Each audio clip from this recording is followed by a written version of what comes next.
Le député Bernard Généreux, fier partenaire de cette émission.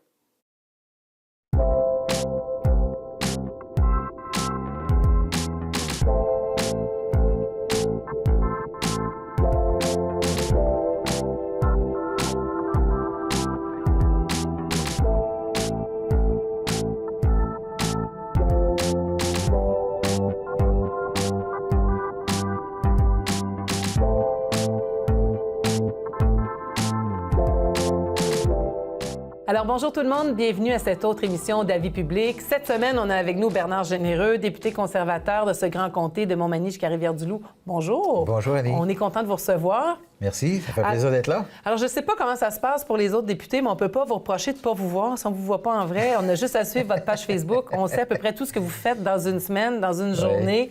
Vous avez du plaisir, hein, je pense, à faire ça. J'ai beaucoup de plaisir. J'adore ce que je fais. Je rencontre des centaines de personnes toutes les semaines, que ce soit ici ou à Ottawa, et je m'enrichis de ces relations-là que j'ai avec tout ce monde-là. C'est vraiment extraordinaire. On a un comté tellement beau. Évidemment, chaque député dit toujours que son comté est le plus beau au Canada, mais je peux m'enorgueillir d'avoir le véritable plus beau comté.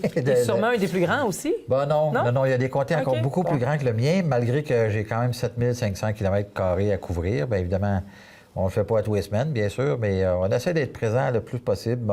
Et une des façons pour ce faire, on a inventé des tournées du député qu'on a faites les 4 dernières années. Et on s'apprête à en faire une autre au mois de mai cette année sur le développement durable et l'environnement.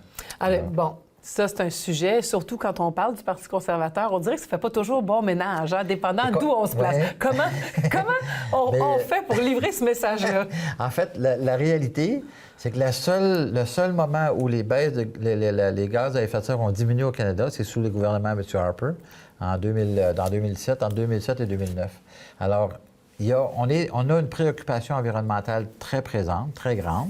On ne s'est pas caché de ça, mais c'est comme si l'histoire a fait en sorte que les gens ont l'impression qu'on n'est pas conscient de l'environnement ou qu'on néglige l'environnement, ce qui est tout à fait faux. J'ai une conscience, moi, personnellement, environnementale très grande. D'ailleurs, j'ai été maire de ville de la Pocatière, comme vous savez. Les premiers bacs bruns dans tout le Bas-Saint-Laurent, c'est à la Pocatière qu'on les a mis. Et j'ai la même auto, moi, depuis 10 ans, rendue à 413 000 km. Alors, je considère en gardant la même voiture, j'encourage aussi l'environnement. Mais en même temps, dans un parti, il y a soit qu'on peut avoir nos convictions, puis il y a les autres. Même avec les meilleures intentions, on n'a pas de contrôle sur tout. Mais on considère, nous, contrairement à d'autres partis, on considère que l'environnement, c'est global. C'est-à-dire c'est la planète tout entière. Alors, on a des technologies ici qu'on peut exporter ailleurs dans le monde. On a des ressources naturelles qu'on peut exporter ailleurs dans le monde qui vont être moins polluantes que des ressources qui sont utilisées, par exemple, en Chine, comme le charbon. Alors, on est capable de produire du gaz naturel, par exemple, ou du pétrole, mais qui est moins polluant que ce que utilise la Chine, qui, la Chine, en passant, représente 35 des productions de gaz à effet de serre. On représente 1,6 au Canada. Alors, on est capable d'aider les autres pays à s'améliorer, et c'est comme ça qu'on le voit. On le voit globalement. En tout cas, certains diront que même transporter du gaz, c'est moins polluant, même si ça vient de l'autre bout du monde, que, semble-t-il, ce qui pourrait sortir de l'Alberta. Mais moi, j'aimerais qu'on parle aujourd'hui plus précisément du développement durable, mais pour la circonscription. Qu'est-ce que vous allez faire dans cette tournée-là? Qu'est-ce que vous voulez aller chercher comme son de cloche? Bernard Généreux, là, comme député de notre territoire, il voit ça comment, l'environnement? Qu'est-ce qu'il est prêt à faire? Qu'est-ce qu'il souhaite? En fait, il se pose des gestes quotidiennement par des organisations à but non lucratif, par des entreprises privées. Moi-même, j'en ai une entreprise privée. On pose des gestes très, très concrets. On parle d'économie circulaire. D'ailleurs, on avait des gens qui sont venus à la réunion des maires, les gens de la SADC, qui sont des leaders actuellement, là, même au Québec, là, dans la promotion de l'économie circulaire. Donc, il y a des éléments environnementaux qu'on fait et qu'on prend soin dans notre région, autant en agriculture que dans le monde industriel. Et je veux mettre ça de l'avant. Je veux que les gens comprennent qu'on fait des gestes et qu'il y a des gens qui posent des gestes dans notre comté. Et on peut en faire une promotion. C'est un peu la promotion. Moi, j'ai toujours dit, it's not about me, it's about them. C'est pas à mon sujet que je fais des tournées, c'est au sujet des gens qu'on va rencontrer. Et ça a été très, très apprécié dans le passé. Et je suis convaincu que celle-là va être appréciée aussi. Alors là, j'imagine qu'il y aura peut-être à la fin de tout ça là, un petit bilan pour voir tout ce qui Absolument. Puis on fait nos capsules. passer. Tu parlais d'Internet tantôt. On fait nos capsules qu'on met sur Internet à tous les jours. Et on fait vraiment la promotion des gens qu'on va voir. Les gens sont très fiers de ce qu'ils font, autant en environnement que dans le monde manufacturier ou dans le monde agricole. C'est fier que vous pourriez prendre certains modèles pour amener ça ailleurs, où on est peut-être un peu moins ouverts. Absolument. Là. D'ailleurs, on a présenté, pas plus tard qu'il y a 2 semaines, à Ottawa, mes 2 Annie, j'en ai 3, mais 2 sur 3 sont montés. C'est pas facile, en tout cas, je suis dans un monde de Annie. Bon, c'est Annie et ses femmes. C'est Bernard et c'est Bernie et c'est Annie. Mais ils sont venus à Ottawa et on a fait une présentation dans les meilleures, on appelle ça les meilleures pratiques au sein du Parti conservateur. Et on fait une présentation auprès de nos pairs et des employés de ces députés-là et qui sont partout au Canada. Donc, on a fait la présentation de quelles étaient nos tournées, comment ça fonctionnait, pourquoi on faisait ça, etc.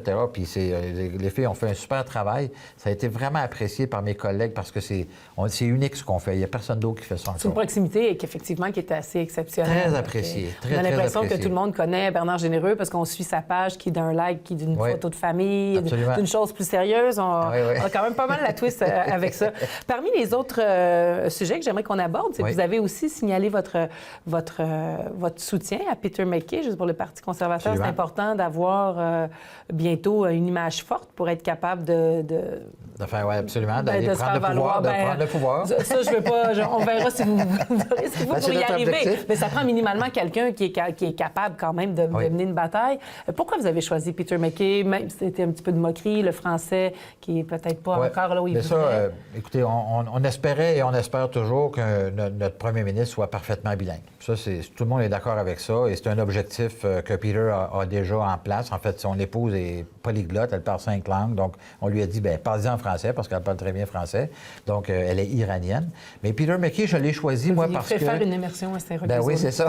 C'est au Collège de Saint-Anne. J'ai fait reconnaître le Collège de Saint-Anne comme collège pour donner des cours aux députés et aux sénateurs. Des cours de français, bien sûr. Alors, et j'ai des collègues qui sont déjà venus. Mais j'ai choisi Peter MacKay parce que c'est un homme qui a déjà siégé pendant 15 ans à la Chambre des communes. Il a été ministre de 3 ministères très importants, dont la Défense nationale, les Affaires étrangères. Donc, c'est un ministre, c'est une personne il connaît très bien comment ça fonctionne le pays, comment fonctionne le pays et comment fonctionne aussi le Parti conservateur. Et il est de la frange conservatrice plus progressiste, qu'on appelle, c'est-à-dire il était d'ailleurs le chef du Parti progressiste conservateur quand il y a eu une fusion avec les gens de l'Ouest au niveau de, j'oublie le nom du parti de l'époque, mais il y a eu cette fusion qui a donné le Parti conservateur d'aujourd'hui. Mais plusieurs de mes collègues et moi pensons que cette idée progressiste va être mieux perçue justement par rapport à l'environnement, entre autres. Donc, on a des idées. Au Québec, il n'y a pas de géant à faire, hein? On s'entend que l'homosexualité, oui, mais non, mais ça, c'est déjà réglé dans son cas. Alors, c'est réglé. C'est réglé dans son cas. Mais ça vous a toujours rattrapé le moment venu. Mais vous savez, la beauté du Parti conservateur, et c'est pour ça que j'aime ce parti-là, c'est qu'on a droit de parole. Et quelqu'un qui a des convictions, qui l'éprouve, qui a des convictions, il peut les exprimer. On est dans un pays démocratique et la démocratie commence à l'intérieur de nos propres partis. Au Parti libéral, actuellement, les gens qui sont pro-vie n'ont pas le droit de s'exprimer. Okay. Ils ont dit qu'ils étaient un parti pro-choix. Et alors, c'est des choix que les partis politiques font. Nous, on a décidé que les gens, les députés qui représentent leurs citoyens avaient le droit de pouvoir s'exprimer à l'intérieur de ce parti-là. Ça arrive avec des écueils. D'ailleurs, il y a une de mes collègues qui vient de déposer un nouveau projet de loi pour criminaliser les docteurs qui font la sélection des enfants au niveau de la naissance, au niveau de l'avortement. Donc, c'est des choses qui existent. On ne peut pas cacher ça en disant qu'on ne veut pas en parler. C'est des choses qui existent au Canada. C'est pas ailleurs dans d'autres pays, là. C'est ici, puis c'est souvent relié à des différentes religions, des factions religieuses qui font ces éléments-là. On ne veut pas permettre ça au Canada. Moi, je ne suis pas en accord avec son projet de loi parce que la façon qu'il est écrit, ça ouvre le débat encore sur l'avortement. On dit qu'on ne voulait pas ouvrir ça au Canada, mais il y a peut-être d'autres façons de le faire, par exemple. Mais ça amène une discussion, voyez-vous. Si on parle des autres, parce qu'il y avait certains autres sujets qu'on voulait voir avec vous ce matin, parmi les choses que vous aimez bien faire, c'est les services de proximité, puis ces fameuses cliniques de passeport. Absolument. Ça aussi, là, ça, vous avez, là, comme vous avez été réélu, vous avez redémarré ça de nouveau. Absolument. Puis on le faisait 3 fois par année, 2 fois par année, 3 fois au printemps, 3 fois à l'automne. On a changé un petit peu la formule parce qu'on avait une qui était volante, mais là, on a fait beaucoup de municipalités. Donc, on a décidé de focusser cette année sur Montmagny et Rivière-du-Loup. Donc, au printemps, d'ailleurs, la première date, c'est le 8 avril, mercredi le 8 avril à Rivière-du-Loup. C'est à l'Hôtel L'Évêque. Donc, on retourne à l'Hôtel L'Évêque. On était déjà allé il y a quelques années. Donc, le 8 avril. Et le 25 avril à Montmagny, au bureau de la MRC, comme à chaque année. Combien de personnes à peu près qui peuvent se rendre pour faire le passeport? Ça varie entre 300 et 400 personnes. Qui vont faire pour renouveler? Absolument. Quand même, oui, absolument. Puis là, bien, il y a tout le temps des gens qui en ont besoin de renouveler, mais toujours des gens qui veulent aussi avoir un nouveau passeport. Donc, ils n'en ont pas, ils n'en ont jamais eu. Et la difficulté que les gens rencontrent quand ils remplissent leurs documents pour les passeports, c'est que souvent, ils vont oublier un document qui doit être accompagné. Donc, ils s'en vont à Québec ou ils envoient ça par la malle, ils reçoivent ça un mois plus tard. Bon, il vous a manqué telle chose, telle chose, telle chose. Avec nous, on a un taux de réussite de 99,9 %. C'est-à-dire que quand on envoie nos documents à Ottawa, ça revient puis c'est correct. Alors, on a un photographe sur place, on a... OK, c'est tout, on se préoccupe de Absolument. rien. C'est tous des bénévoles qui sont là, c'est pas des gens qui sont rémunérés, c'est des bénévoles qu'on a formés, qui aident les gens à remplir les formulaires. Donc, on les accompagne pour remplir le formulaire. Et aussi niaiseux que cela puisse paraître, il y a une case pour signer. Si on dépasse le moindrement la case, c'est refusé, il faut recommencer. J'imagine que ça doit jaser dans ces cliniques-là. Moi, je vais là. J'ai vu des gens recommencer 6 fois le formulaire. Ah, ça m'est arrivé de devoir rebrousser chemin de Québec, pas signer à bonne alors, place. C'est arrivé à toi, c'est arrivé à plusieurs personnes. Et c'est vraiment embarrassant. Si on est un petit peu lunatique, c'est difficile, là, ces documents-là. Puis là, bien, ça prend les certificats de naissance qui sont des certificats, ça prend l'original. Donc, c'est tout. Ça ne peut pas être plastifié. Il y a toutes sortes de détails comme ça. D'ailleurs, l'information qu'on envoie pour que les gens viennent nous voir, avant que les gens viennent nous voir, on a quand même un feuillet qui est distribué partout dans toutes les maisons, qui décrit quand même l'ensemble des éléments que les gens ont besoin pour venir nous rencontrer.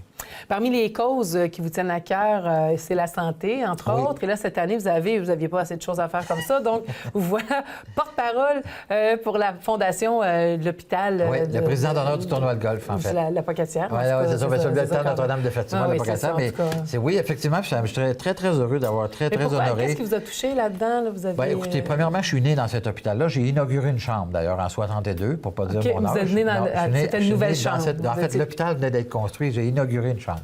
Ma mère était très fière de me dire ça. Puis deuxièmement, ma mère est décédée justement à l'hôpital. Donc, j'ai eu en mesure de voir la qualité des soins qui sont donnés en soins palliatifs en fin de vie. Et écoutez, c'est un service de proximité qui est absolument nécessaire. Et quand on fait des sondages auprès de ce que la population générale, quelles sont les choses les plus importantes dans leur vie à eux, des éléments économiques, environnementaux, etc., la santé est toujours la première. Et je pense qu'avec raison, parce que c'est extrêmement... J'ai vécu des problèmes de santé moi-même dernièrement. Alors, j'ai été diagnostiqué avec de la haute pression. Donc, je dois prendre maintenant des médicaments et me calmer les nerfs. Ça, c'est très dur, mais bon, on essaye quand même. Mais ceci dit, c'est pas la job pour réussir ça beaucoup, hein? C'est ça. Mais quand même, on essaie vraiment... Je pense que c'est quelque chose de fondamentalement important qu'on ait un hôpital à la Pocatière et qui desserve tout le Kamouraska et même l'îlet. C'est quoi les discussions que vous avez? Parce que vous parlez de l'importance de l'hôpital, il faut donner des sous, mais on sait que l'hôpital, on se bat jour après jour pour préserver les services. Oui. Il n'y a pas si longtemps, encore des périodes de découverture. Absolument. Alors, mais on n'est pas la seule région à non, on va dire, il y a une évolution de la société actuellement qui fait en sorte qu'il y a des gens qui font des choix, ils s'en vont étudier en médecine, puis ils veulent rester dans les grands centres, puis ils veulent pas aller dans les régions. Bon, il y a des lois qui ont changé. Maintenant, ils sont au passage obligatoire, ce qui est une bonne chose d'ailleurs. Mais en demeure pas moins que on estime, en tout cas des spécialistes estiment que les grands centres vont attirer de plus en plus de jeunes, de plus en plus de personnes qui vont aller à cause des services, etc. Donc, il y a un délestage, si on veut, par rapport aux régions, mais nous, on doit continuer à se battre pour s'assurer de garder ces choses-là. Moi, je suis en accord avec les soins Reste ici. J'ai participé à la marche. Je suis avec eux 100 000 à l'heure avec ça. Et je pense que la ministre, Mme Proulx, elle est aussi en accord avec ça. Il faut s'assurer de garder nos soins en région. Et son gouvernement fait des efforts très importants actuellement pour aider ces choses-là. Mais ça demeure pas moins que c'est plus difficile à gérer ces enjeux-là à cause de toutes sortes de questions de personnel. C'est ça, exactement. Donc, il faut jongler avec tous ces éléments-là, ce qui n'est pas nécessairement simple. Puis, il faut l'avouer, je pense que c'est un enjeu important, puis on ne doit pas laisser cet enjeu-là absolument de côté tout le temps. Puis la Fondation, bien, c'est un outil... C'est un enjeu important aussi pour si on veut accueillir des gens, d'avoir un hôpital qui offre des services. Absolument, parce que moins on a de services, plus on va avoir de la difficulté à retenir ou à faire venir des nouvelles familles dans nos régions. Bon. Un autre service important, c'est celui d'Internet. Vous avez d'ailleurs accompagné, ou en tout cas, du moins, supporté le maire saillant de Mont-Carmel. Et le nom m'échappe, mais c'est M. Dion, il semble, qui était l'élu qui accompagnait celui-ci devant le CRTC le 27 février. Tu sais, le CRTC, là, quand on n'a pas affaire à ça, on ne connaît pas ça. Non. Donc, vous pouvez peut-être nous expliquer qu'est-ce que ça donne de plus? En quoi de se faire entendre devant le CRTC pourrait faire en sorte qu'on finisse par atteindre nos objectifs. Oui, parce que là, ce que je comprends, c'est qu'il y a des compagnies qui ont comme acheté des droits pour avoir... Des spectres qu'on appelle. Des spectres. Oui. Puis, dans le fond, ils n'offrent pas le service. Ils gardent ça en stand-by, ils vont le donner quand ça leur tente. En fait, c'est un peu plus vague que ça, dans le fond. Oui, c'est ça. Bon, premièrement, moi, j'ai déjà déposé un mémoire au CRTC il y a 3 ans parce que c'est un enjeu très fondamental au niveau de la communication. Je pense qu'on vient de parler du développement de nos régions. Il faut absolument qu'on s'assure que Internet et la téléphonie cellulaire soient disponibles partout. Alors, c'est un bien grand vœu, mais il faut aussi être capable de le mettre en application. Au Canada, 95 même 96 de la population canadienne est couverte, soit par Internet ou soit par la téléphonie cellulaire, que ce soit par satellite, par des câbles optiques, etc. La réalité dans nos régions, c'est qu'il reste des endroits. Puis le Haut-Pays du Kamouraska est un de ces endroits-là où la couverture est très mauvaise. Donc, on a par Internet. la situation géographique. Par la situation géographique, la situation géographique aussi, le fait que c'est très montagneux.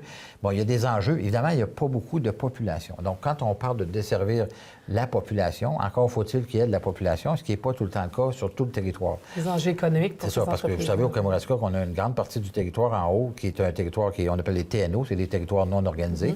Donc, ce sont des territoires qui sont aussi habités, mais de façon très parcimonieuse. Ceci dit, la représentation que M. Saillant a faite au CRTC, nous l'avons accompagné à l'intérieur de ça, des questions aussi qu'il a posées. Ce qu'on a voulu faire, c'est, puis on a traité cet enjeu-là de façon très, très prioritaire, nous autres, depuis les dernières années. J'ai rencontré toutes les compagnies. Il y a différents programmes qui existent de la part gouvernementale, autant au provincial qu'au fédéral, et maintenant au CRTC, qui a un fonds spécial pour ça. Mais tous ces programmes-là ont des conditions qui sont différentes les unes des autres. Alors, il faut voir, puis je sais présentement, pour les avoir rencontrés, il y a plusieurs compagnies qui ont déposé des projets pour notre région. Okay. Le temps nous presse un peu, il nous reste une petite minute pour passer au travers. Donc, mais une réponse positive du CRTC, ça obligerait les compagnies à déployer le service? En fait, c'est pas une réponse. Le CRTC est un organisme de régulation. Donc, eux autres, ils mettent en place des règlements que les compagnies doivent suivre. Puis un de ces règlements-là qui est très restrictif, c'est les octogones, en fait. C'est que tout le Canada est couvert par des octogones. Et si à l'intérieur de un des octogones, qui est à peu près qui représente environ 25 km², s'il y en a un client qui a Internet ou qui a la téléphonie cellulaire, tous les autres ne sont pas admissibles. Alors ça, on veut faire sauter cet enjeu-là, parce que ça n'a pas de sens, ou même les compagnies sont... Je parle de décision, mais c'est une réglementation qui doit changer. C'est une réglementation qui doit changer. Mais les audiences ont servi à ça, justement, d'entendre des gens comme M. Saillant pour venir déplorer ce qu'eux autres vivent quotidiennement. On devrait avoir une réponse quand? Écoute, c'est long, c'est des processus qui sont toujours très longs, là. Mais on se croise les doigts. Je pense qu'il y a beaucoup de programmes qui ont été... d'argent qui ont été demandés dans les programmes par les entreprises de communication de nos régions. Donc, je pense qu'on devrait être capable d'avoir des bonnes nouvelles dans les prochains mois. Bien, merci beaucoup d'être venu passer du temps avec nous aujourd'hui. C'est toujours un plaisir. C'est moi qui vous remercie. Puis réinvitez-moi. On a toujours plein de sujets. Ça va être bon pour votre pression, ça? Oui.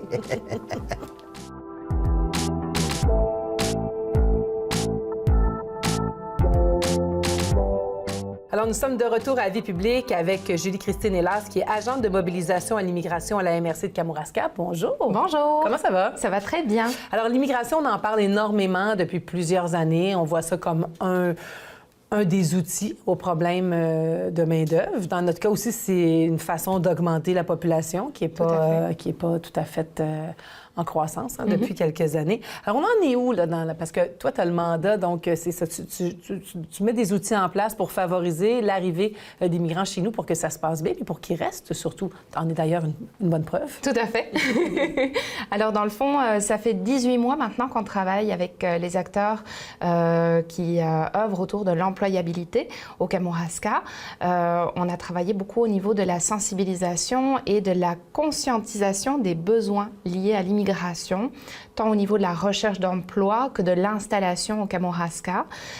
Et maintenant, ce qu'on voit de plus en plus, c'est au niveau du comité emploi du Kamouraska qu'il y a des conférences qui sont organisées à destination essentiellement des employeurs, à la fois pour parler des façons, des méthodes de recrutement à l'international, mais aussi de tout ce qui a trait à l'installation, à l'intégration de ces personnes qui arrivent d'autres pays et à leur enracinement au Kamouraska. Concrètement, ça veut dire quoi, ça, pour un employeur? Quand vous leur parlez, qu'est-ce que vous leur dites? C'est quoi les trucs qu'on doit avoir? T'sais, bon, à la base, on sait qu'il y a un logement, il y a la base dont tout le monde a besoin pour vivre, mais qu'est-ce que ça prend pour favoriser Ça prend beaucoup de choses. D'abord, ça prend avant tout un milieu accueillant. Puis c'est très large de dire milieu accueillant. Dans le fond, on pense effectivement au logement. On pense aussi parfois à juste intégrer des petites choses à l'épicerie, comme des quantités de riz en vrac plus importantes que les petits sacs de 200 grammes qu'on peut avoir habituellement. Ça peut être aussi simplement des activités qui permettent à des personnes immigrantes de venir partager un petit quelque chose de chez eux pour pouvoir faire un lien avec la communauté qui les accueille. Puis ça permet à la communauté aussi de découvrir ces personnes immigrantes et leur culture. Donc il y a un partage, un échange. On peut aussi parler de tout ce qui est service, de facilité. Parfois c'est juste d'avoir un interprète parce que le français n'est pas toujours suffisamment bien acquis que pour pouvoir faire des demandes, s'informer ou même communiquer au niveau de son état de santé. Donc c'est plein de petites choses qui sont à mettre en place et qui viennent vraiment consolider alors l'installation et permettre à la personne de se sentir tout simplement à la maison. Est-ce qu'il y en a beaucoup d'entreprises, par exemple, sur le territoire là, qui vont se tourner vers l'immigration? On a le portrait, évidemment, des gens en agriculture. Ça, oui. On sait que c'est une pratique là, qui est courante depuis plusieurs années. Mais est-ce qu'il y en a? Est-ce qu'il y a vraiment une demande? Est-ce qu'il y a beaucoup d'entreprises actuellement qui prennent le virage ou qui sont en train de faire des pas pour accueillir des immigrants? Oui, il y a plusieurs entreprises au Kamouraska. Il y en a qui accueillent depuis plusieurs années déjà des personnes immigrantes. Il y en a d'autres qui sont en train d'amorcer les démarches, qui se renseignent. Donc, on a la chance maintenant d'avoir à proximité du Kamouraska, à Rivière-du-Loup, en fait, un conseiller en partenariat qui travaille avec les entreprises, qui les informe au niveau des démarches qui sont à effectuer, mais aussi qui s'assure que leurs besoins soient bien en adéquation avec le recrutement international et que toutes les étapes soient respectées. Donc, il y a plusieurs entreprises, effectivement, qui se tournent vers l'immigration. Je ne peux pas donner de chiffres exacts. Je peux dire que du côté agricole, par exemple, on est à 25 entreprises agricoles pour 2019 qui ont quand même accueilli une ou plusieurs personnes étrangères. Ça ne vient pas toujours... on ne va pas embaucher nécessairement 10 personnes immigrantes d'un coup. Parfois, c'est juste une ou deux personnes. On n'a pas 10 employés non plus toujours. C'est ça. Et puis, on a des entreprises aussi qui travaillent à l'international et qui ont des accords avec certains pays qui permettent d'avoir des échanges de professionnels et donc des visas qui sont simplifiés. Donc, il y a des échanges de professionnels aussi sur le territoire. Mais dans les dernières statistiques, on voyait quand même que c'est à peine 2 qu'on a des migrants dans la tranche des travailleurs, dans la force de l'âge, comme on dirait, malgré des efforts qu'on fait, malgré tout ce que vous mettez en place pour que les employeurs soient plus raccords avec leurs besoins. Qu'est-ce qui leur fait peur? Parce que vous faites des salons quand même depuis quelque temps. Vous allez à Montréal, à Québec, partout. Il y a des immigrants là-bas qui doivent s'arrêter au kiosque. Qu'est-ce qu'ils vous disent, là? Est-ce que pour eux, c'est encore quelque chose de loin? Est-ce qu'ils savent que ça existe? Ça veut dire quoi, le Kamouraska, pour, disons, un Africain qui arrive au kiosque, là? Alors, le Kamouraska est un endroit totalement inconnu, mais qui, une fois qu'on en parle un peu, offre une qualité de vie extraordinaire. Et quand on dit qualité de vie pour une personne immigrante, c'est vraiment l'accueil de la communauté. Puis c'est ça qu'on met de l'avant, c'est vraiment simplement de dire ton voisin, tu vas le connaître, tu vas connaître son nom, puis si tu as un problème, il va venir t'aider. Tu vas pouvoir lui demander. Tandis qu'à Montréal, on est beaucoup plus individualiste. Il y a un peu plus de crainte par rapport au voisinage. On ne le connaît pas. Même chose à Trois-Rivières ou à Québec. Est-ce que ça existe encore autant dans les régions, dans les petites villes? Mais je veux dire, on est tous des petits villages. Oui. On connaît c'est sûr qu'on les... Mais est-ce qu'on l'a encore, selon... Tu le vois, toi, en travaillant cet esprit de communauté-là, est-ce qu'elle est encore aussi présente qu'on Bien sûr. Qu'on le dit? Il faut oser demander, évidemment. Il faut oser demander le coup de main. Il faut traverser, aller se présenter. C'est sûr que le voisin va pas nécessairement venir frapper à la porte. Hey, je sais que tu viens d'arriver, je t'offre un panier de bienvenue. Non, c'est plutôt l'inverse qui se passe. Mais oui, c'est l'esprit de communauté. Les codes sont différents quand même. Les codes de partage sont différents. Tout à fait, mais l'esprit de communauté est quelque chose qui est commun à beaucoup de cultures et qu'on retrouve en région aussi. Donc, peu importe d'où on provienne, le vrai défi, finalement, c'est de réussir à créer le premier point de contact, la première excuse, j'ai envie de dire, le premier échange, puis à partir de là, ça s'en va très, très bien au Kamouraska. Alors là, vous allez encore faire un autre salon, ça s'en vient en avril? Oui, on a plusieurs salons qui sont prévus cette année. C'est piloté par le comité emploi du Kamouraska, donc qui réunit 12 partenaires. Et le Kamouraska, la région du Kamouraska, fait plusieurs sorties. Le prochain, c'est l'événement carrière, les 8-9 avril à Montréal.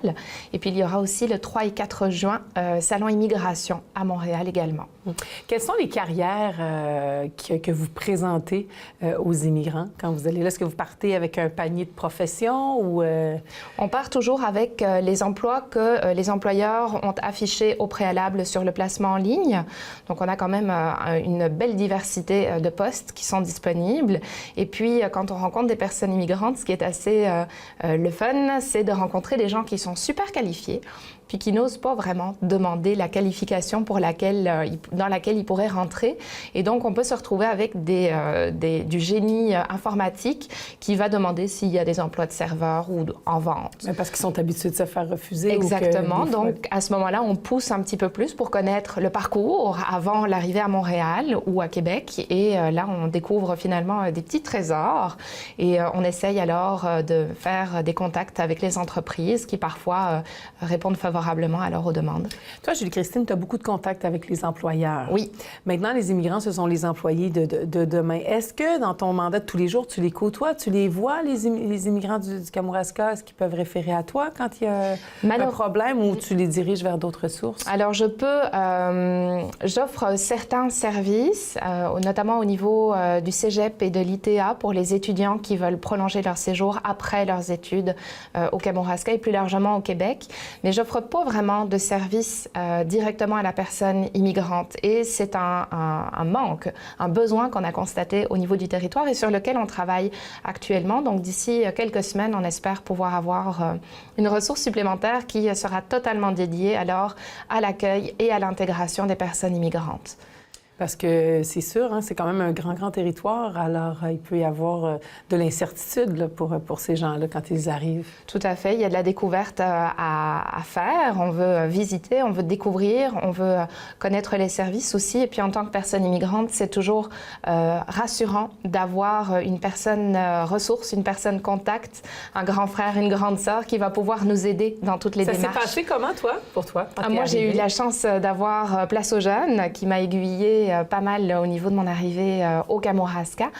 C'était Chloé Chénet à l'époque, qui est une Française, qui m'a mise en contact avec des employeurs, avec des personnes avec lesquelles je pouvais avoir des intérêts communs, et puis aussi avec des organismes vers lesquels je pouvais me tourner en cas de besoin ou d'envie d'implication. Donc, en tout temps, tu as senti qu'il y avait des ressources pour t'aider, pour t'orienter dans ce nouveau projet-là. Oui, et ça a vraiment fait la différence par rapport à mon installation en ville qui était quelques années auparavant. Ça fait combien de temps que tu es au Kamouraska maintenant? Ça va faire 8 ans au mois d'avril. Ça passe. Oui. Merci beaucoup. Merci.